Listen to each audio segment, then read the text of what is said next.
Bismillahirrahmanirrahim. Assalamualaikum warahmatullahi wabarakatuh. Bismillahirrahmanirrahim. Rabbana lakal hamdu, ayat dibaca mil'us samawati wa mil'ul ardi wa mil'u ma syi'ta min syai'in ba'du. Sama nani secara tradisi pesantren, Rabbana do pangeran kita laka iku kaduwe panjenengan alhamdulillah segala puji. Engkau punya segala puji. Mil'us samawati, yang pujian itu memenuhi langit. Tentu langit itu penuh dengan pujian. Semua malaikat bertasbih, bertahmid.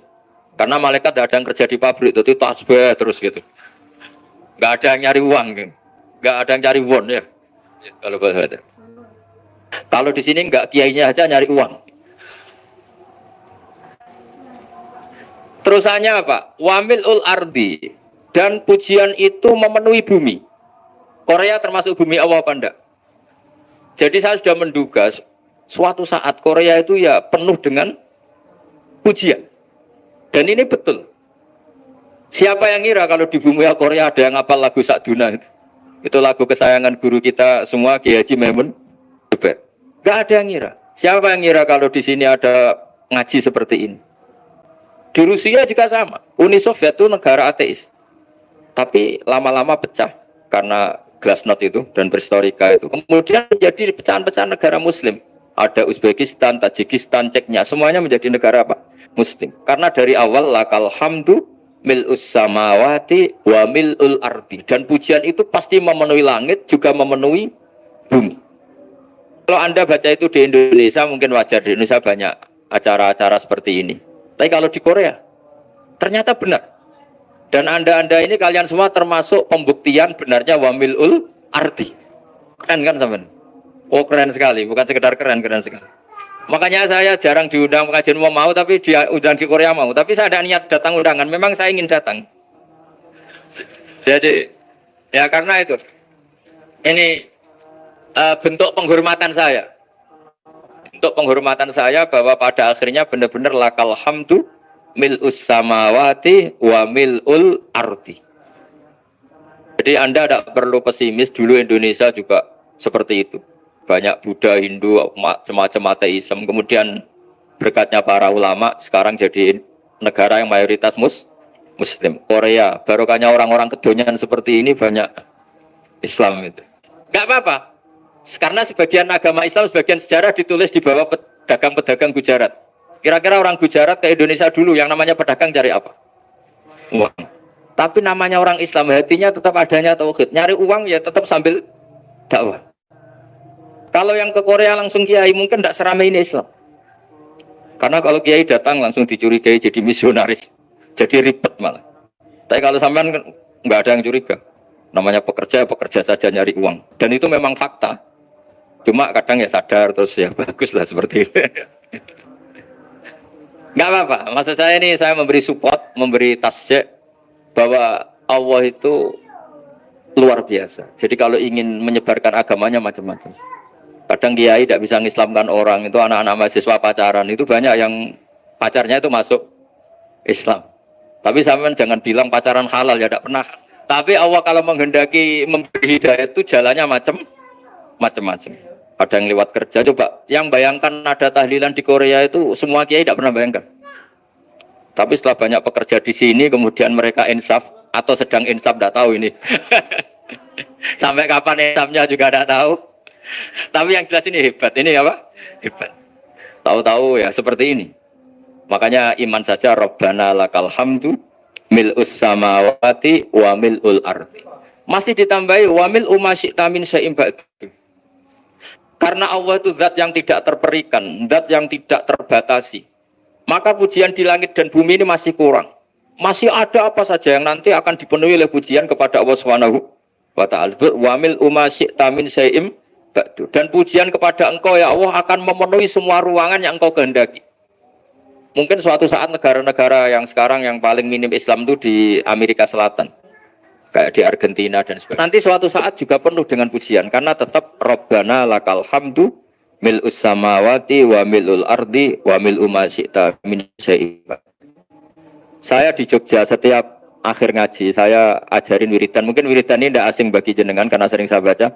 Subhanallah wa bihamdihi adada khalqihi wa ridha nafsihi wa zinata arsyihi wa midada kalimat.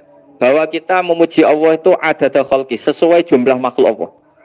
Semua makhluk Allah meskipun kelihatannya mengecewakan, ini semuanya memuji sama Allah Subhanahu wa taala. Meskipun kadang kita kecewa, kadang kita tidak cocok. Coba barokahnya Anda ini agak-agak kecewa gitu dengan Indonesia karena nggak menyediakan lapangan kerja untuk Anda. Tapi ya nggak kecewa-kecewa amat ya, agak-agak saja. Karena Anda tetap semua mencintai Indonesia. Gara-gara agak kecewa cari negara lain. Akhirnya di Korea, ada yang di Jerman, ada di Inggris. Tapi bawaan pernah ngaji di musola, Islam ini ke bawah. Sehingga karena Islam ini ke bawah, tahu-tahu ada komunitas yang memikirkan Islam. Umumnya orang mikir Islam itu ya bikin masjid. Kalau di Korea unik, nyewa apa? Nyewa gedung untuk masjid. Itu kalau diceritakan di Indonesia aneh. Ini masjid sewaan. Masjid. Tapi kalau di sini lazim, karena kalau beli mahal ya cukup sewa.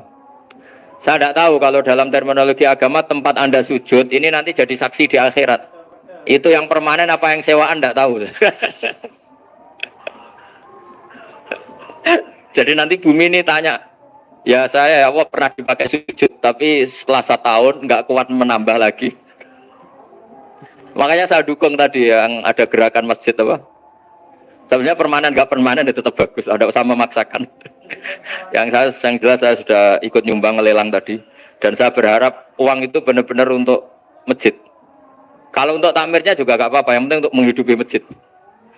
Saya juga termasuk kiai yang nggak suka kalau hukum itu terlalu fanatik. Misalnya uang ini untuk masjid, kemudian imamnya diterlantarkan. Karena alasannya ini untuk masjid. Imam kan tidak masjid. Nah ini kalau imamnya nggak diservis, kemudian mutung terus pulang ke Indonesia. Ini jadi masalah. Tapi saya juga nggak suka kalau ada negara gitu. Betul-betul saya tidak suka. Yang imamnya itu terlalu diservis. Ini buruk sekali kan. Pernah ada anekdot, ini anekdot tapi nyata. Ada negara yang sangat sehat, Islamnya sangat sehat. Itu imamnya 1 bulan tuh digaji 70 juta. Kira-kira 70 juta dibagi 1 hari berapa? 5 sholat ya? 5 kali 30 berapa? Kira-kira saja. 150. Berarti per sholat dapat berapa ya? Kira-kira. Kan biasa potong gaji kalau... berapa kira-kira? Singkat cerita, di kiai dari luar negeri tadi cerita, apa Indonesia? Kiainya miskin-miskin, datang ke masjid kan kadang pakai ontel, adzan sendiri, qomat sendiri, sholat sendiri kadang. Itu nasib orang-orang Sragen dan Salatiga sebagian. Itu yang lapor karena mereka itu. Kalau Rembang insya Allah enggak. Tapi ada semuanya Salatiga, sebagian begitu. Itu yang cerita kiainya, bukan hoax. Memang kiainya cerita. Nasib kiai di Salatiga katanya. Itu digojlok, tapi tetap sholat. Sehingga cerita orang tadi cerita, imamnya di sana naiknya Mercy, muadzinnya pakai BMW. Itu tetangga sebelah Indonesia banyak yang fasilitas imam seperti itu. Karena gajinya sampai 70 juta. Setelah dia cerita bangga karena negaranya mengapresiasi imam sholat, sama ke Indonesia dia omongin gini, makanya kamu sholat terus, takut potong gaji ya. Gitu. Itu kagetnya bukan main dia. Dikira itu satu sifat kelebihan negaranya, ternyata buruk sekali karena imam sholat karena takut potongan gaji. Akhirnya ke Indonesia bangga, alhamdulillah kita sholat tambah gaji gitu. Dan tetap sholat. Keren mana yang digaji sama Anda? Ini yang di atas ini banyak calon imam. Tidak keren mana imam yang digaji sama Anda? Keren yang enggak. Tapi kalau pertanyaannya dibalik, keren mana jamaah yang peduli imamnya sama yang enggak peduli? Jadi jawabannya harus tetap seperti itu. Imamnya keren yang ikhlas. Tapi jamaahnya keren yang peduli imamnya. Jelas ini ya fatwa saya ya. Gimana? Imamnya baik yang ikhlas. Tapi jamaahnya baik yang peduli nasibnya. Tapi sekali imam dari awal gak ikhlas, harus di PHK. Itu bahaya bagi agama kalau awalnya sudah ada ikhlas. Karena nanti setelah habis subuh terus dihitung. Setahu saya sholat terus kok kenapa gajinya tinggal segini? Ya, setahu saya sholat terus kok gajinya tinggal segini terus. Nanti takmirnya bilang, kemarin duhur Pak Yai tidak ngimamin, kemarin asar tidak ngimamin. Terus dihitung, bisa enggak agama akan berjalan seperti itu? Enggak kan? Ya makanya pertanyaannya tadi, suka atau punya imam ikhlas? Suka, tapi imamnya juga suka kalau jamaahnya peduli. Ini penting saya utarakan karena agama itu beda. Agama ini diurus oleh Allah Subhanahu. Jadi kita mengerahkan pemikiran itu bukan karena kita akan menyelamatkan agama ini, tidak. Agama ini diselamatkan oleh Allah Subhanahu wa taala. Coba kayak apa Uni Soviet kuatnya itu. Mengkooptasi supaya orang semuanya ateis, semuanya komunis. Itu 100 tahun Uni Soviet begitu. Tapi orang-orang Uzbek, Ceknya, Tajikistan tetap ngajari anak-anaknya tauhid. Itu ada yang cerita itu sampai mengajarkan tauhid itu di bawah tanah, di basement. Tapi Allah menghendaki Rusia itu di Soviet jatuh. Ketika jatuh, negara-negara ini langsung menjadi negara Islam, yaitu Uzbek, Tajikistan, Ceknya. Mungkin nggak mereka langsung menjadi negara Islam, andai kan saat menjadi Uni Soviet benar-benar menjadi ateis. Nggak mungkin kan? Karena saat dikooptasi Uni Soviet, akidah mereka tetap tauhid, cuma nggak berani muncul. Artinya apa? Uni Soviet nggak bisa menghabisi Islam. Kurang kerennya Uni Soviet zaman itu, bisa nggak menghabisi Islam? Nggak bisa. Donald Trump dulu termasuk Islamfobia, tapi setelah dia anti-Islam, orang Amerika demo supaya memperhatikan Islam. Nggak bisa. Makanya Korea pun nggak bisa menghabisi Islam. Kalau sampean menghabisi Islam sendiri bisa, karena terus nggak mau sholat, nggak mau zakat itu sampai. Tapi sampean toh yang Islamnya habis, Islam tetap baik-baik saja. Makanya ini penting saya utarakan supaya kamu pede bahwa agama ini pernah dibawa orang yang pedagang. Ya soal ada sebagian pendakwah yang ikhlas ya banyak, tapi sejarah yang gampang kita lihat adalah Islam itu dibawa oleh apa? Pedagang Gujarat, pedagang India. Nggak apa-apa, sejarah itu meskipun sebagian menentang nggak apa-apa, tapi sejarah itu tetap ada. Pasti sebagiannya memang seperti itu, dan itu tidak masalah. Saya ulang lagi, itu tidak masalah. Coba dulu pemain bola kalau di Inggris itu kalau mau sholat susahnya bukan main. Apalagi kalau mau puasa. Kalau di sini kerja puasa katanya mati lo kalau apa? Puasa. Kalau mau sholat katanya dicari mana ini berhalanya kok. Kata orang-orang ateis kan gitu, dicarikan patungnya. Kali ini sholat kok gak ada patungnya, ini gimana ini? Ya ngalamin gitu. Tapi Allah Maha Kuasa. Banyak investor mana itu Dubai atau Qatar yang tertarik investasi di dunia bola. Kayak Sulaiman Al-Fahim makanya beli Manchester City. Itu sekarang pelatihnya negara orang sholat gak berani, bahkan di tengah stadion dibangunkan masjid. Kalau sampai daftar jadi muadzin bisa. Apa nyanyi Sakduna di sana juga bisa. Dulu Aljazair bencinya bukan main. Apa Perancis sama orang Islam itu bencinya bukan main. Barokahnya Zidane pemain bola dan juara dunia, terus Zidane turunan Aljazair. Akhirnya orang Perancis itu mencintai Islam, itu barokahnya sepak bola. Allah punya sekian cara untuk mengenalkan Islam. Di Prancis dikenalkan lewat pemain sepak bola. Nah di Korea ini yang agak unik, dikenalkan lewat pecinta wall. Saya jamin ini tidak apa-apa, sudah tidak apa-apa, sudah aman, pokoknya aman. Saya jamin aman. Pokoknya alhamdulillahilladzi hadana lihadza wa ma kunna linahtadiya laula an hada. Karena agama ini dibawa oleh Allah Subhanahu wa taala, yang menjaga juga Allah Subhanahu wa taala. Sama tidak usah khawatir. Kalau ada kelompok tertentu yang mengkhawatirkan Islam, sekarang Islam bahaya gini-gini, itu kurang roja, itu kurang optimis itu. Harapannya sama Allah tipis, harus ngaji lagi. Agama ini limangka nayarjuwo hawal yaumal akhir. Agama ini bagi yang terus-menerus berpengharapan kepada Allah Subhanahu wa taala. Agama ini limangka nayarjuwo, coba bahasa Arabnya roja yarju rojaan. Maknanya harapan. Jadi agama ini bagi yang selalu berpengharapan, bukan yang pesimis, bukan yang hati kecil, apalagi yang tukang putus asa. Coba agama ini begitu luar biasa, dibawa orang yang macam-macam. Tadi di Prancis dibawa oleh pemain apa? Bola. Ada masjid di Inggris itu ya dibawa mahasiswa-mahasiswa itu yang dulu sebagian yang nggak pernah ngaji, setelah di Inggris bikin komunitas pengajian. Di Korea dibawa di pecinta apa? Tapi lama-lama cinta Tuhan. Karena ya memang sebenarnya sudah cinta Tuhan. Cuma ya cara cinta ini nunggu punya uang Ya sudah, alhamdulillah seperti ini sudah luar biasa sudah. Insya Allah diterima oleh Allah Subhanahu wa taala. Saya selalu berharap semoga ini tetap apa ya, satu bukti bahwa Allah itu harus kita sembah di mana-mana. Karena tadi Allah akan selalu apa? Rabbana lakal hamdu mil'us samawati wa mil'ul ardi wa mil'u ma syi'ta min syai'in ba'du. Bahwa pujian kepada Allah akan selalu memenuhi langit dan memenuhi bumi. Bumi Korea termasuk buminya Allah. Makanya pegangan yang saya minta sama pengurus untuk di-share adalah apa? Dawi Rasulullah Shallallahu Alaihi Wasallam. Mungkin nanti panitia harus mengeser itu. Ini Musnad Ahmad, riwayat dari Imam Ahmad. Al Bilad bila dua. Sudah punya?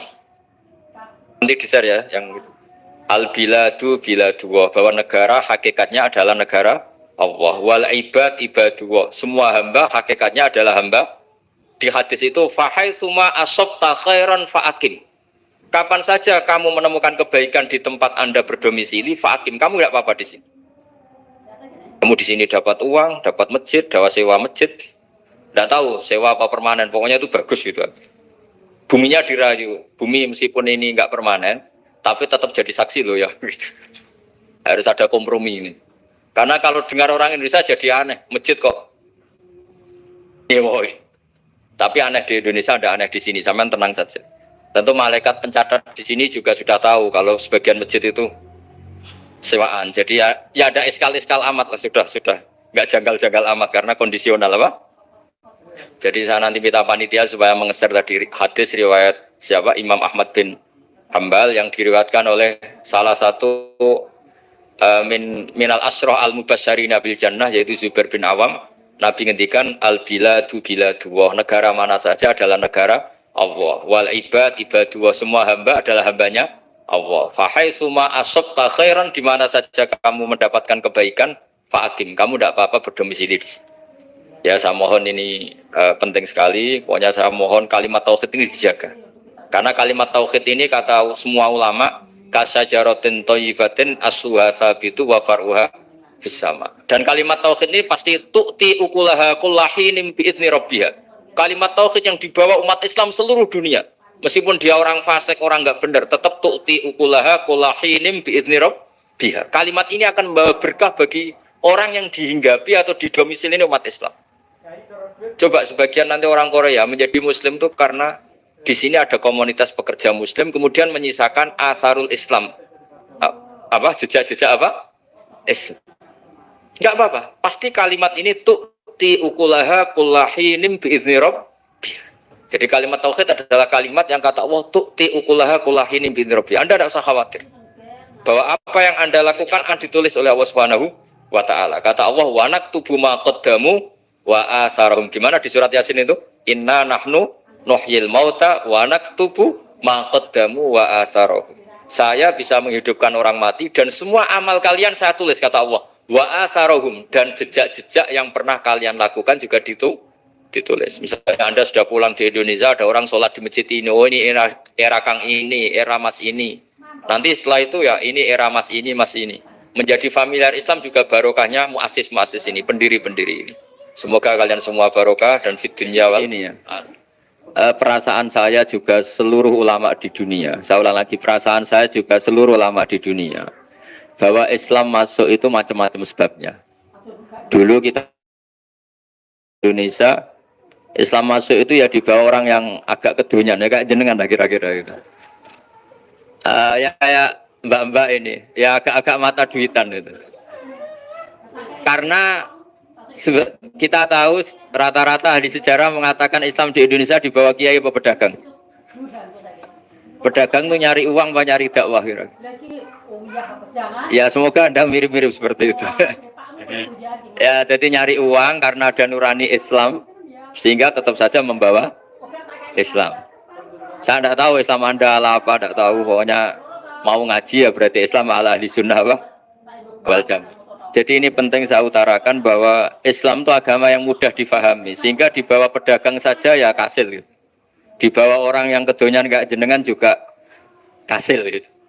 Dibawa orang baik ya kasil, dibawa orang broken juga kasil. Ini penting saya utarakan karena saya ngaji di mana-mana bilang Ciri utama kebenaran absolut adalah kebenaran yang bahkan orang nggak benar saja bisa bawa. Tapi bukan berarti saya dukung Anda ada benar, kan sudah ada benar dulu sebelum kenal saya. Tapi nggak apa-apa, nggak benernya umat Islam insya Allah dimaafkan sama Allah Subhanahu. Ya asal tobat maksudnya.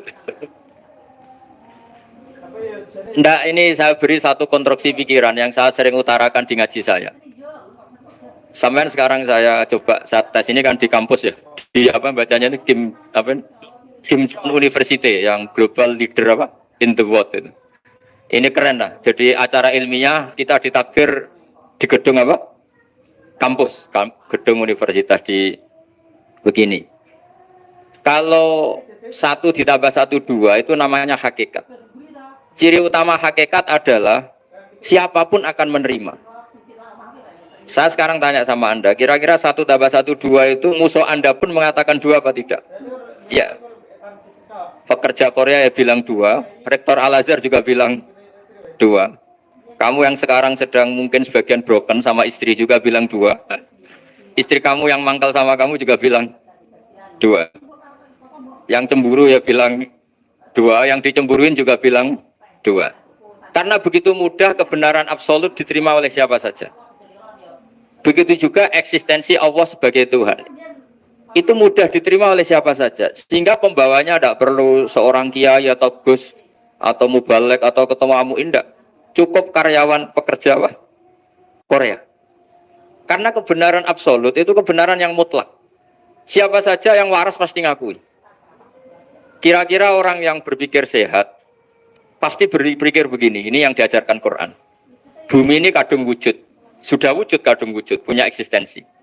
Mungkin nggak sesuatu yang wujud kemudian disebabkan oleh sesuatu yang nihilisme, yang tidak ada, mungkin enggak? Tidak mungkin. Yang namanya penyebab itu harus sesuatu yang wujud. Di mana-mana penyebab itu harus punya eksistensi. Karena langit dan bumi ini kadung wujud, pasti penyebabnya adalah wujud. Karena wujud penyebab harus bersifat super. Lah bersifat super ini oleh ulama dikatakan wajibil wujud. Itu akal siapa saja akan terima. Cuma kemudian setelah nerima itu orang macam-macam cara berpikir. Mungkin orang Jawa dulu bilang itu Sahyang Widi. Kalau orang sini mungkin bilang apa itu? Dewa atau apa ya? Enggak tahu saya. Karena itu yang teman sampean, enggak teman saya itu. Tapi yang jelas begini, ini konstruksi ini harus kita jaga. Nanti saya bacakan teks hadisnya.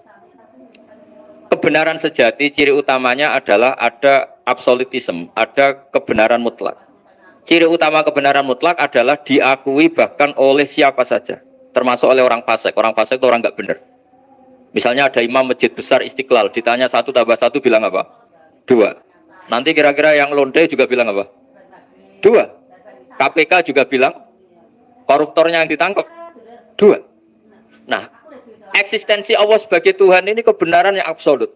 Maka agama ini juga boleh diterima oleh siapa saja, termasuk oleh orang fasik, orang nggak jelas. Ini penting saya utarakan karena sekarang marak kelompok yang mengatakan orang Islam kalau zina menjadi tidak muslim, orang Islam kalau korupsi menjadi tidak muslim. Salah sedikit tahlilan jadi kafir, percaya wasilah jadi itu tidak benar. Karena kebenaran eksistensi itu kebenaran yang nggak bisa diganggu gugat. Seperti Anda ini kan warga Indonesia, KPK ya warga Indonesia, koruptornya juga warga. Apa setelah dia korupsi lalu tidak warga Indonesia? Tetap warga. Orang yang meyakini kalimat tauhid setelah dia salah, apa terus tidak tauhid? Kan tetap ya? Maka dia tetap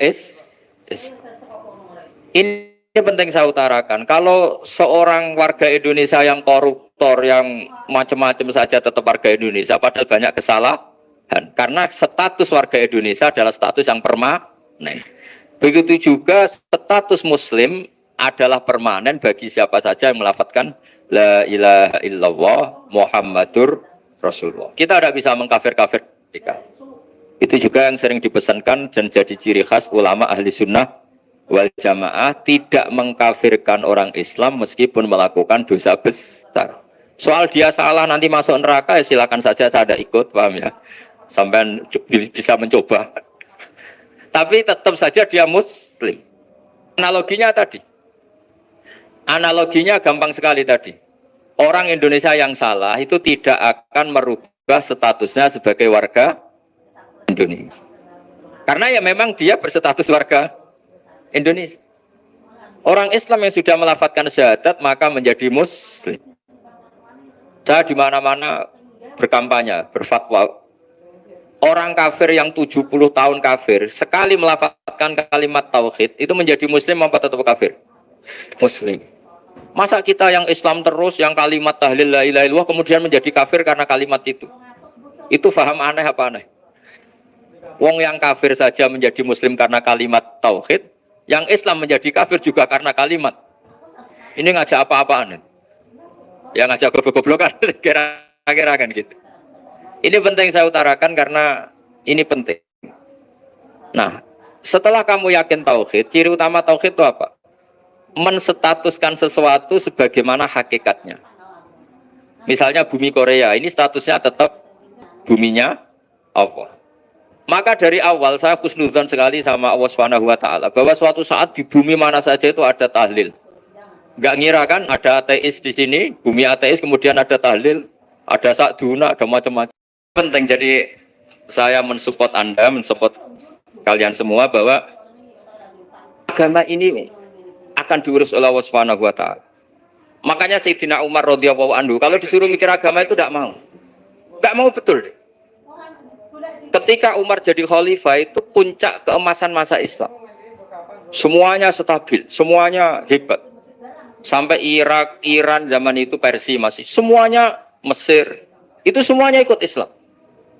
Ketika Islam pada puncaknya, yang dikhawatirkan oleh masyarakat adalah begini. Lalu setelah Umar itu bagaimana? Islam setelah dipimpin orang yang tangguh, yang kuat, yang waroi, yang zuhud. Lalu setelah Umar itu gimana? Tapi Umar disuruh mikir gak mau. Sampai setiap Abdullah bin Umar jalan-jalan di kampung-kampung itu abahnya dianggap pecundang. Tahu sampean pecundang? Orang yang gak tanggung jawab. Karena orang-orang bilang gini, ya Abdullah bin Umar, bagaimana pendapat Anda kalau ada penggembala kambing di tengah hutan atau di tengah padang rumput, kemudian dia ninggal gelanggang kambingnya. Kamu anggap penggembala ini gimana? Oh itu penggembala yang zalim itu. Pasti kalau kambing ditinggal ya kacau. Apalagi nih umat Rasulullah Shallallahu Alaihi Wasallam. Ini abah kamu tidak pernah wasiat, tidak pernah ngatur suksesi. Lalu Islam setelah dia bagaimana? Suruh dia ngomong penggantinya siapa? Karena beliau sudah sepuh, harus ada suksesi. Akhirnya Abdullah bin Umar lapor ke Umar. Ini gimana bah orang mengkomplain begini. Apa kata Umar? Agama itu beda dengan kambing katanya. Agama itu milik Allah Subhanahu. Mbok saya pikir, tidak saya pikir tetap jalan. Nah ini terbukti. Jangan ulama yang ndak, mufti yang ndak, tapi bisa menjalankan agama. Kalau agama sampai pikir malah rusak. Sudah pokoknya lakukan saja, tidak usah dipikir. Akhirnya betul. Karena agama ini milik Allah.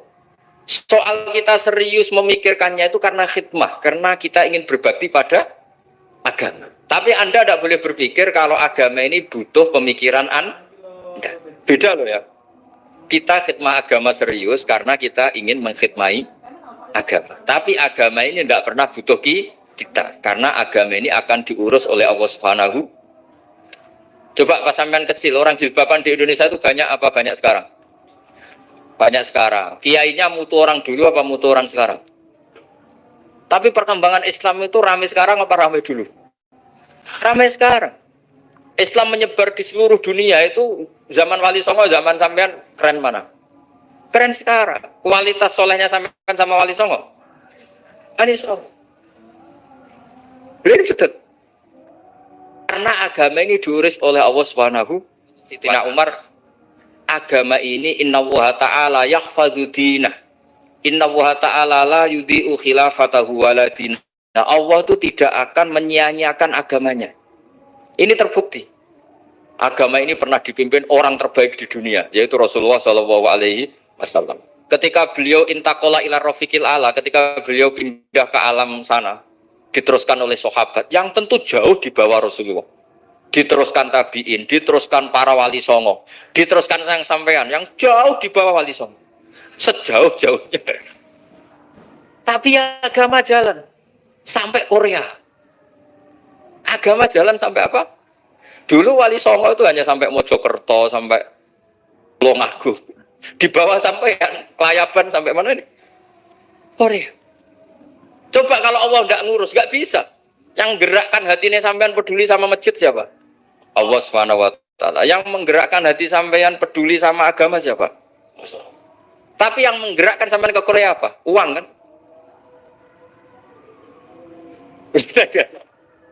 Enggak, enggak apa-apa, jujur saja, jujur ya, santai aja.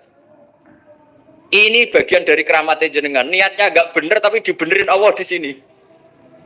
Dari awal niatnya kan uang gitu. Tapi setelah di Korea dibenerin Allah. Mbok ingat agama gitu. Keren kan?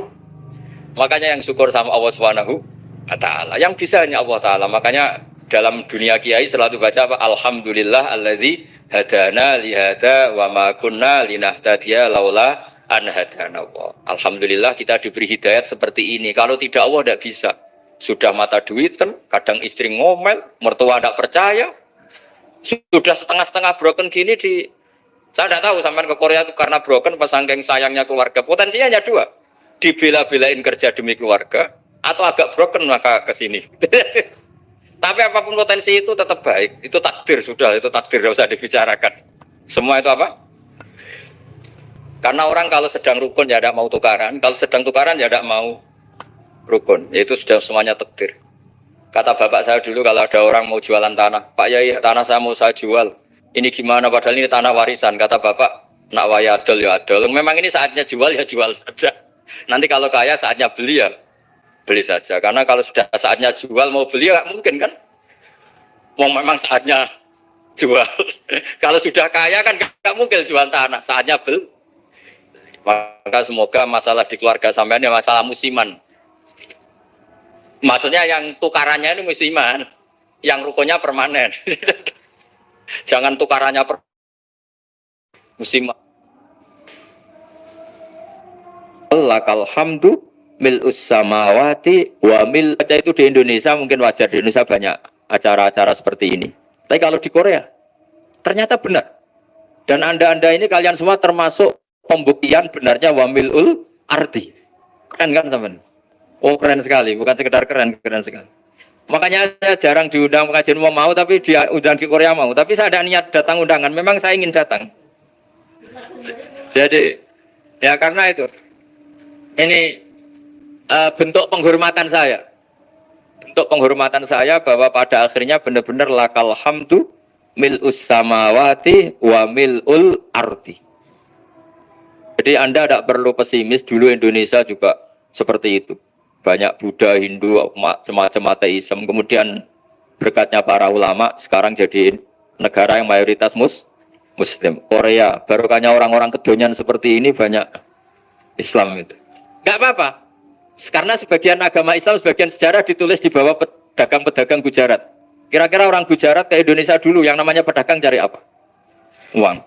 Tapi namanya orang Islam, hatinya tetap adanya tauhid. Nyari uang ya tetap sambil dakwah. Kalau yang ke Korea langsung kiai mungkin tidak seramai ini Islam. Karena kalau kiai datang langsung dicurigai jadi misionaris. Jadi ribet malah. Tapi kalau sampean nggak ada yang curiga. Namanya pekerja saja nyari uang. Dan itu memang fakta. Cuma kadang ya sadar terus ya bagus lah seperti itu. Nggak apa-apa. Maksud saya ini saya memberi support, memberi tasjek bahwa Allah itu luar biasa. Jadi kalau ingin menyebarkan agamanya macam-macam. Kadang kiai tidak bisa mengislamkan orang, itu anak-anak mahasiswa pacaran, itu banyak yang pacarnya itu masuk Islam. Tapi sampean jangan bilang pacaran halal, ya tidak pernah. Tapi Allah kalau menghendaki memberi hidayah itu jalannya macam-macam. Ada yang lewat kerja, coba yang bayangkan ada tahlilan di Korea itu semua kiai tidak pernah bayangkan. Tapi setelah banyak pekerja di sini, kemudian mereka insaf atau sedang insaf, tidak tahu ini. Sampai kapan insafnya juga tidak tahu.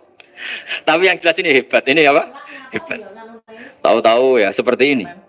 Makanya iman saja Rabbana lakal hamdu mil'us samawati wa mil'ul ardi. Masih ditambahi wa mil'u ma syi'ta min syai'in ba'du. Karena Allah itu zat yang tidak terperikan, zat yang tidak terbatasi. Maka pujian di langit dan bumi ini masih kurang. Masih ada apa saja yang nanti akan dipenuhi oleh pujian kepada Allah Subhanahu wa taala. Wa mil syi'ta min syai'im ba'du. Dan pujian kepada Engkau ya Allah akan memenuhi semua ruangan yang Engkau kehendaki. Mungkin suatu saat negara-negara yang sekarang yang paling minim Islam itu di Amerika Selatan, kayak di Argentina dan sebagainya. Nanti suatu saat juga penuh dengan pujian karena tetap Rabbana lakal mil'us samawati wa mil'ul ardi wa mil'u ma syi'ta min syai'in. Saya di Jogja setiap akhir ngaji saya ajarin wiridan. Mungkin wiridan ini tidak asing bagi jenengan karena sering saya baca subhanallah wa bihamdihi adada khalqihi wa ridho nafsihi wa zinata arsyihi wa midada kalimat. Bahwa kita memuji Allah itu adada khalqi, sesuai jumlah makhluk Allah. Semua makhluk Allah meskipun kelihatannya mengecewakan, ini semuanya memuji sama Allah Subhanahu wa taala. Meskipun kadang kita kecewa, kadang kita tidak cocok. Coba barokahnya Anda ini agak-agak kecewa gitu dengan Indonesia karena nggak menyediakan lapangan kerja untuk Anda. Tapi ya nggak kecewa-kecewa amat ya, agak-agak saja. Karena Anda tetap semua mencintai Indonesia. Gara-gara agak-agak kecewa cari negara lain. Akhirnya di Korea, ada yang di Jerman, ada di Inggris. Tapi bawaan pernah ngaji di musola, Islam ini ke bawah. Sehingga karena Islam ini ke bawah, tahu-tahu ada komunitas yang memikirkan Islam. Umumnya orang mikir Islam itu ya bikin masjid. Kalau di Korea unik, nyewa apa? Nyewa gedung untuk masjid. Kalau diceritakan di Indonesia aneh. Ini masjid sewaan. Masjid. Tapi kalau di sini lazim, karena kalau beli mahal ya cukup. Saya tidak tahu kalau dalam terminologi agama tempat Anda sujud, ini nanti jadi saksi di akhirat. Itu yang permanen apa yang sewaan tidak tahu. Jadi nanti bumi ini tanya, ya saya ya Allah pernah dipakai sujud, tapi setelah 1 tahun nggak kuat menambah lagi. Makanya saya dukung tadi yang ada gerakan masjid apa. Sebenarnya permanen nggak permanen itu tetap bagus, ada usah memaksakan. yang jelas saya sudah ikut nyumbang lelang tadi, dan saya berharap uang itu benar-benar untuk masjid. Kalau untuk takmirnya juga nggak apa-apa, yang penting untuk menghidupi masjid. Saya juga termasuk kiai yang nggak suka kalau hukum itu terlalu fanatik. Misalnya uang ini untuk masjid, kemudian imamnya diterlantarkan. Karena alasannya ini untuk masjid. Imam kan tidak masjid. Nah ini kalau imamnya nggak diservis, kemudian mutung terus pulang ke Indonesia. Ini jadi masalah. Tapi saya juga nggak suka kalau ada negara gitu. Betul-betul saya nggak suka. Yang imamnya itu terlalu diservis. Ini buruk sekali kan. Pernah ada anekdot, ini anekdot tapi nyata. Ada negara yang sangat sehat, Islamnya sangat sehat. Itu imamnya 1 bulan itu digaji 70 juta. Kira-kira 70 juta dibagi 1 hari berapa? 5 sholat ya? 5 kali 30 berapa? Kira-kira saja. 150. Berarti per sholat dapat berapa ya? Kira-kira. Kan biasa potong gaji kalau... berapa kira-kira? Singkat cerita, si kiai dari luar negeri tadi cerita apa Indonesia?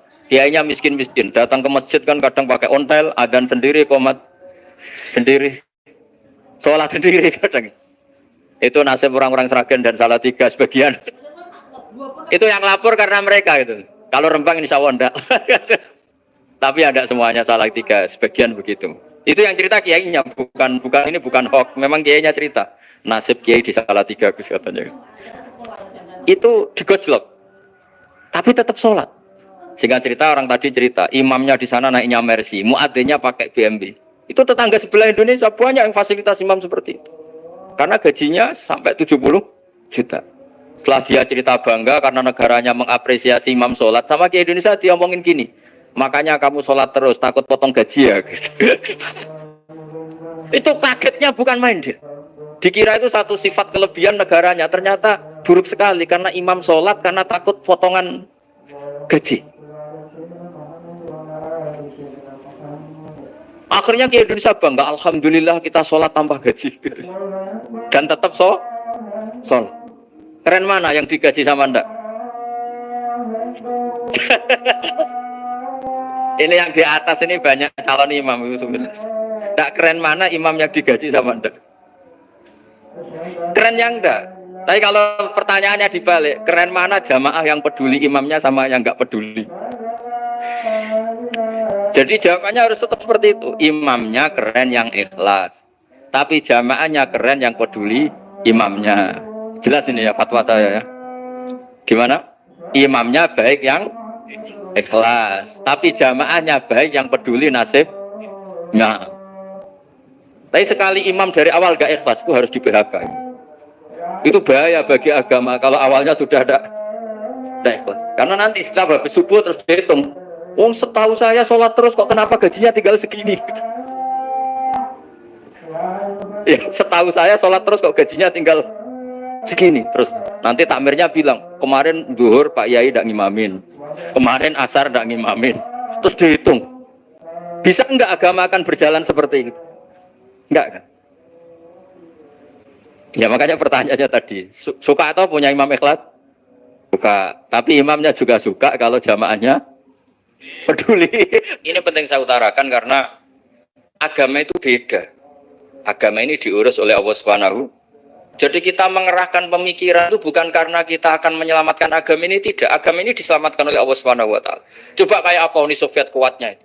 Mengkooptasi supaya orang semuanya ateis, semuanya komunis. Itu 100 tahun Uni Soviet begitu. Tapi orang-orang Uzbek, Ceknya, Tajikistan tetap ngajari anak-anaknya tauhid.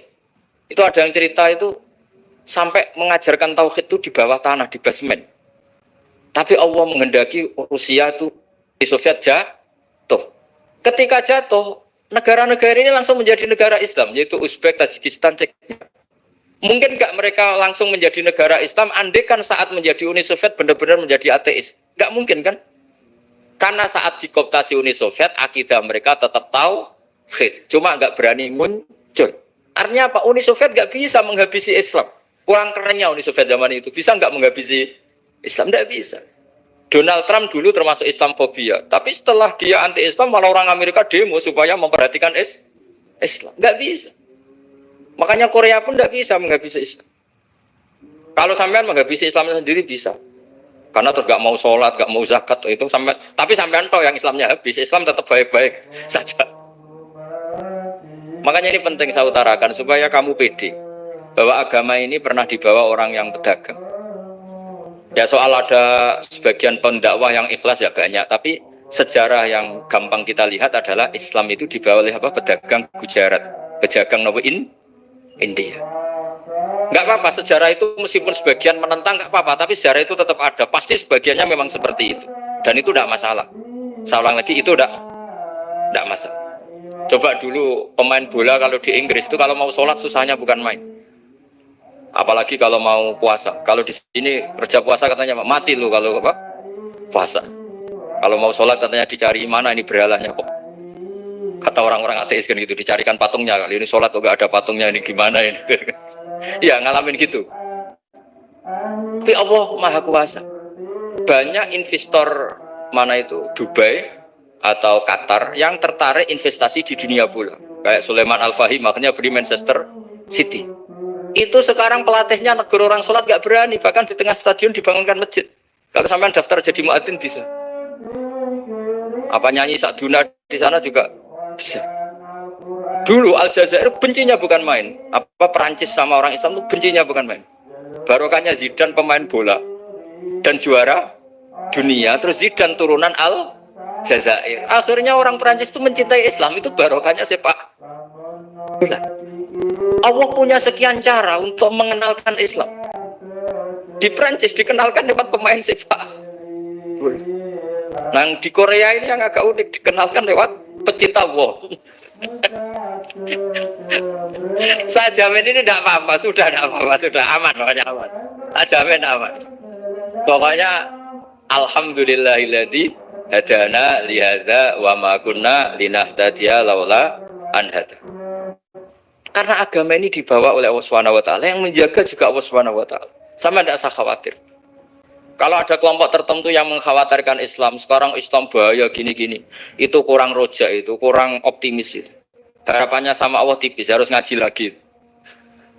Agama ini limangka nayarjuwa hawal yaumal akhir. Agama ini bagi yang terus-menerus berpengharapan kepada Allah Subhanahu wa taala. Agama ini limangka nayarjuwa, coba bahasa Arabnya roja yarju rojaan. Maknanya harapan. Jadi agama ini bagi yang selalu berpengharapan, bukan yang pesimis, bukan yang hati kecil, apalagi yang tukang putus asa. Coba agama ini begitu luar biasa dibawa orang yang macam-macam. Di Perancis dibawa oleh pemain apa? Bola. Ada masjid di Inggris itu ya dibawa mahasiswa-mahasiswa itu yang dulu sebagian yang nggak pernah ngaji, setelah di Inggris bikin komunitas pengajian. Di Korea dibawa di pecinta apa? Tapi lama-lama cinta Tuhan. Karena ya memang sebenarnya sudah cinta Tuhan. Cuma ya cara cinta ini nunggu punya uang Ya sudah, alhamdulillah seperti ini sudah luar biasa sudah. Insya Allah diterima oleh Allah Subhanahu wa Ta'ala. Saya selalu berharap semoga ini tetap satu bukti bahwa Allah itu harus kita sembah di mana-mana. Karena tadi Allah akan selalu Rabbana lakal hamdu mil'us samawati wa mil'ul ardi wa mil'u ma syi'ta min syai'in ba'du. Bahwa pujian kepada Allah akan selalu memenuhi langit dan memenuhi bumi. Bumi Korea termasuk buminya Allah. Makanya pegangan yang saya minta sama pengurus untuk di-share adalah Dawai Rasulullah Shallallahu Alaihi Wasallam. Mungkin nanti panitia harus mengeser itu. Ini Musnad Ahmad, riwayat dari Imam Ahmad. Al-Bilad bila dua. Sudah punya? Nanti di-share ya yang itu. Al-Biladu bila dua. Bahwa negara hakikatnya adalah negara Allah. Wal ibad ibadullah. Semua hamba hakikatnya adalah hamba. Di hadis itu fahaitsuma asabta khairan fa'akim. Kapan saja kamu menemukan kebaikan di tempat Anda berdomisili, fa'akim, kamu enggak apa-apa di sini. Kamu di sini dapat uang, dapat masjid, dapat sewa masjid. Enggak tahu sewa apa permanen, pokoknya itu bagus gitu. Buminya dirayu. Bumi meskipun ini enggak permanen, tapi tetap jadi saksi loh ya. Harus ada kompromi ini. Karena kalau dengar orang Indonesia jadi aneh, masjid kok. Ya boy. Tapi aneh di Indonesia, ada aneh di sini. Sampean tenang saja. Tentu malaikat pencatat di sini juga sudah tahu kalau sebagian masjid itu sewaan. Jadi ya ada iskal-iskal amat lah, sudah. Nggak janggal-janggal amat karena kondisional Jadi saya nanti minta panitia supaya mengeser tadi hadis riwayat siapa Imam Ahmad bin Hambal yang diriwayatkan oleh salah satu minal asyrah al-mubasysyirina bil jannah, yaitu Zubair bin Awam. Nabi ngendikan al-biladu biladullah, negara mana saja adalah negara Allah. Wal ibad ibadullah, semua hamba adalah hambanya Allah. Fahaitsuma asabta khairan, di mana saja kamu mendapatkan kebaikan, fa'akim, kamu tidak apa-apa berdomisili di sini. Ya saya mohon ini penting sekali. Pokoknya saya mohon kalimat tauhid ini dijaga. Karena kalimat tauhid ini kata semua ulama kasajaratin thayyibatin asluha tsabitu wa far'uha bersama. Dan kalimat tauhid ini pasti tu'ti ukulaha kullahinin bi'idni rabbiha. Kalimat tauhid yang dibawa umat Islam seluruh dunia. Meskipun dia orang fasik, orang enggak benar, tetap tu'ti ukulaha kullahinin bi'idni rabbiha. Kalimat ini akan membawa berkah bagi orang yang dihinggapi atau didomisili umat Islam. Coba sebagian nanti orang Korea menjadi muslim itu karena di sini ada komunitas pekerja muslim, kemudian menyisakan asarul Islam. Jejak-jejak Islam. Enggak apa-apa. Pasti kalimat ini tu'ti ukulaha kullahinin bi'izni rabbiha. Jadi kalimat tauhid adalah kalimat yang kata Allah tu'ti ukulaha kullahinin bi'izni rabbiha. Anda tidak usah khawatir bahwa apa yang Anda lakukan akan ditulis oleh Allah Subhanahu wa Ta'ala. Kata Allah wa naktubu ma qaddamu wa atharahum. Gimana di surat Yasin itu? Inna nahnu nuhyil mauta wa naktubu ma qaddamu wa atharahum. Saya bisa menghidupkan orang mati dan semua amal kalian saya tulis, kata Allah. Wa atharohum, dan jejak-jejak yang pernah kalian lakukan juga ditulis. Misalnya Anda sudah pulang di Indonesia, ada orang sholat di masjid ini, oh ini era Kang ini, era Mas ini. Nanti setelah itu ya ini era Mas ini, Mas ini. Menjadi familiar Islam juga barokahnya muassis-muassis ini, pendiri-pendiri ini. Semoga kalian semua barokah dan fid dunya wal ini ya. Perasaan saya juga seluruh ulama di dunia. Saya ulang lagi, perasaan saya juga seluruh ulama di dunia. Bahwa Islam masuk itu macam-macam sebabnya. Dulu kita tahu, kita sebagai warga Indonesia, Islam masuk itu ya dibawa orang yang agak kedunian, ya kayak jenengan lah kira-kira gitu. Ya kayak mbak-mbak ini, ya agak-agak mata duitan itu. Karena kita tahu rata-rata ahli sejarah mengatakan Islam di Indonesia dibawa kiai apa pedagang. Pedagang itu nyari uang apa nyari dakwah kira-kira. Ya semoga Anda mirip-mirip seperti itu. Ya, jadi nyari uang karena ada nurani Islam sehingga tetap saja membawa Islam. Saya tidak tahu Islam Anda ala apa, tidak tahu. Pokoknya mau ngaji ya berarti Islam ala ahli sunnah apa? Wal jamaah. Jadi ini penting saya utarakan bahwa Islam itu agama yang mudah difahami. Sehingga di bawah pedagang saja ya kasil. Gitu. Di bawah orang yang kedonyan nggak jenengan juga kasil. Gitu. Di bawah orang baik ya kasil, di bawah orang broken juga kasil. Ini penting saya utarakan karena saya ngaji di mana-mana bilang ciri utama kebenaran absolut adalah kebenaran yang bahkan orang nggak benar saja bisa bawa. Tapi bukan berarti saya dukung Anda tidak benar, kan sudah tidak benar dulu sebelum kenal saya. Tapi nggak apa-apa, nggak benarnya umat Islam insya Allah dimaafkan sama Allah Subhanahu. Ya asal tobat maksudnya. Nggak, ini saya beri satu konstruksi pikiran yang saya sering utarakan di ngaji saya.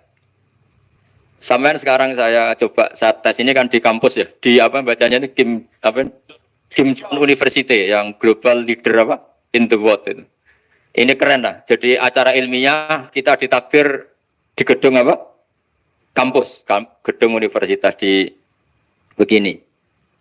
Kalau 1+1=2 itu namanya hakikat. Ciri utama hakikat adalah siapapun akan menerima.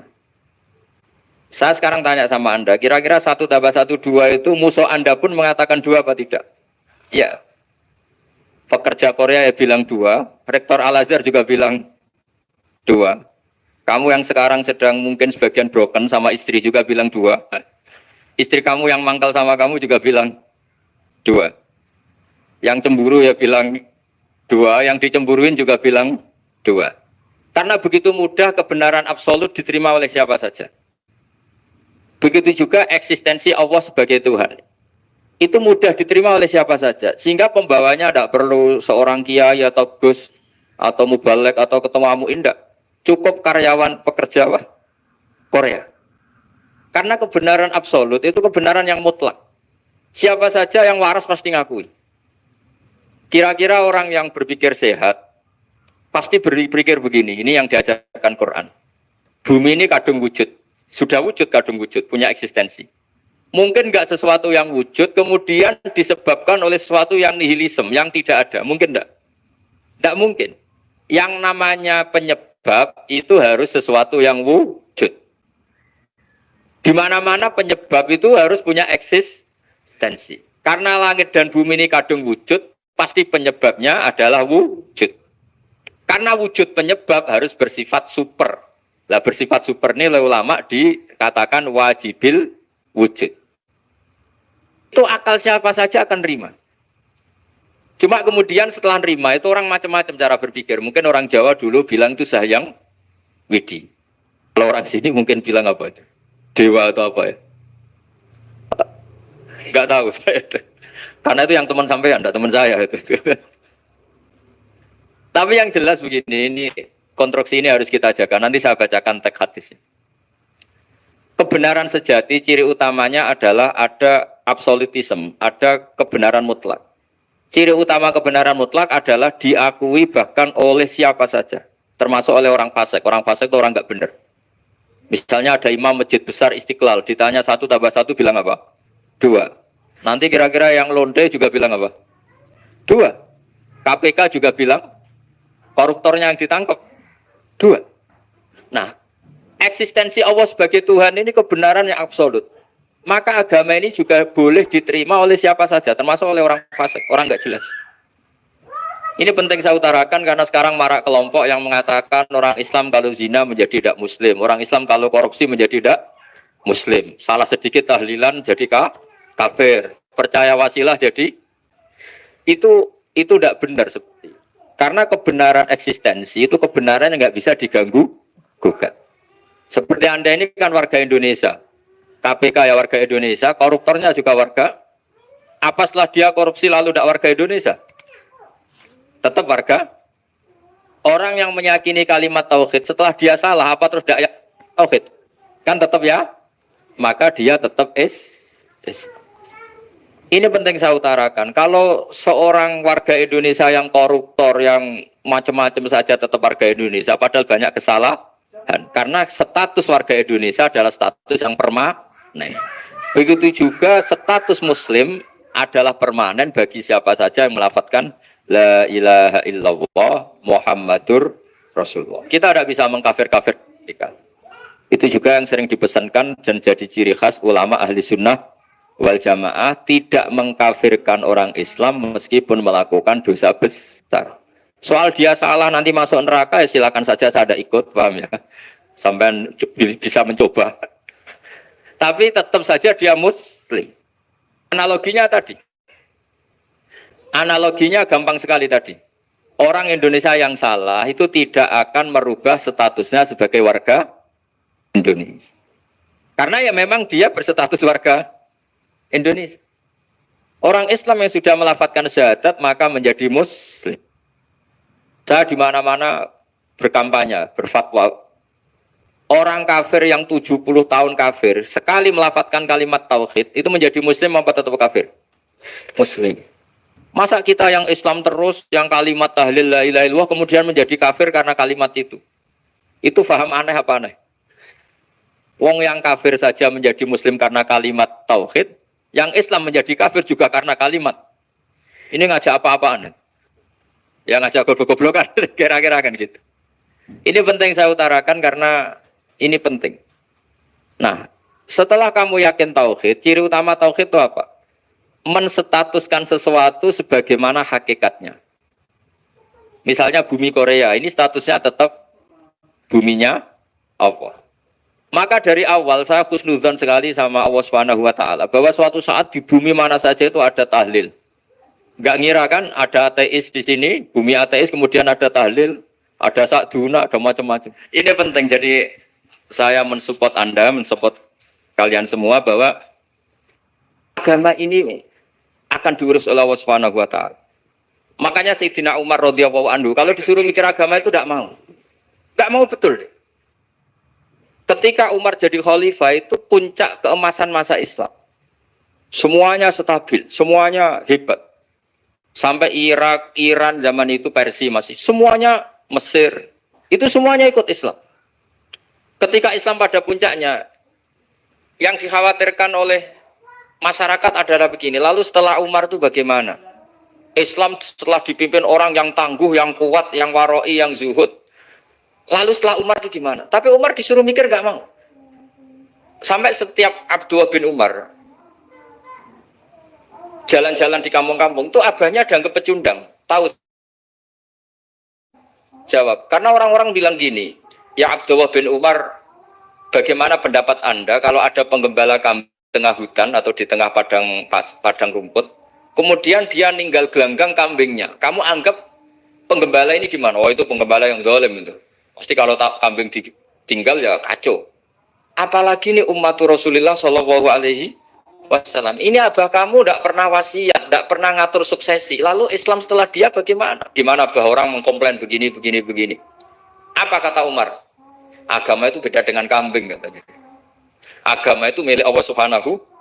Mbok saya pikir, tidak saya pikir tetap jalan. Nah ini terbukti. Jangan ulama ya ndak, mufti ya ndak, tapi bisa menjalankan agama. Kalau agama sampai pikir malah rusak. Sudah pokoknya lakukan saja, tidak usah dipikir. Akhirnya betul. Karena agama ini milik Allah.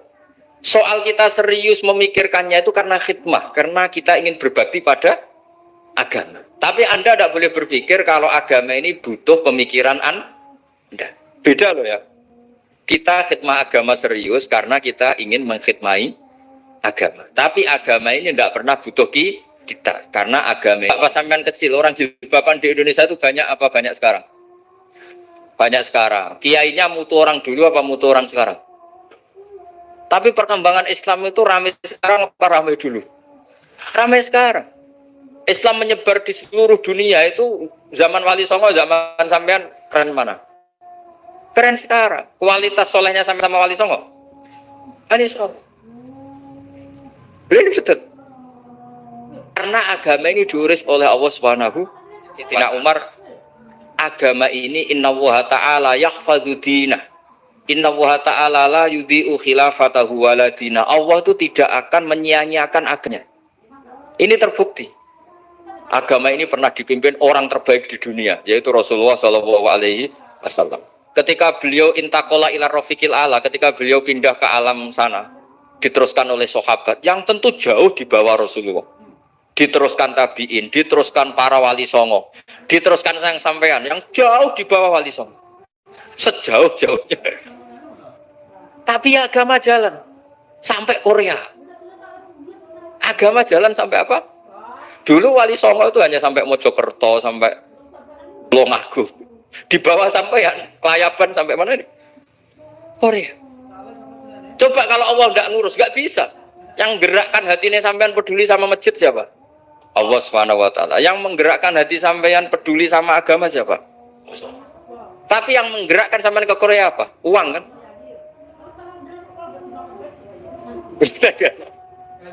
Enggak, enggak apa-apa, jujur saja, jujur ya, ada. Santai aja. Ini bagian dari keramatnya jenengan. Niatnya agak bener tapi dibenerin Allah di sini. Dari awal niatnya kan uang gitu. Tapi setelah di Korea dibenerin Allah. Mbok ingat agama gitu. Keren kan? Makanya yang syukur sama Allah Subhanahu wa Ta'ala. Yang bisa hanya Allah Ta'ala. Makanya dalam dunia kiai selalu baca apa? Alhamdulillah alladzi hadana lihada wa ma kunna linahtadiya laula an hadana Allah. Tidak Allah tidak bisa. Sudah mati atau agak broken maka ke sini. Tapi apapun potensi itu tetap baik. Itu takdir sudah, itu takdir tidak usah dibicarakan. Semua itu apa? Karena orang kalau sedang rukun ya tidak mau tukaran, kalau sedang tukaran ya tidak mau rukun. Itu sudah semuanya takdir. Kata bapak saya dulu kalau ada orang tanah, Pak Yai tanah saya mau saya jual. Ini gimana? Padahal ini tanah warisan. Kata bapak, nah ya adol. Memang ini saatnya jual ya jual saja. Nanti kalau kaya saatnya beli ya beli saja. Karena kalau sudah saatnya jual mau beli ya mungkin kan. Mau memang saatnya jual. Kalau sudah kaya kan nggak mungkin jual tanah. Saatnya beli. Maka semoga masalah di keluarga sampean ini masalah musiman. Maksudnya yang tukarannya ini musiman, yang rukunnya permanen. Jangan tukarannya permanen, rukunnya musiman. Setelah melihat yang lebih cantik, katut babon, nggak tahu saya kata. Nah ini semoga katut masjid ini bagian dari kafaroh sampean itu. Jadi kafaroh kesalahan di sampean. Assalamualaikum warahmatullahi wabarakatuh.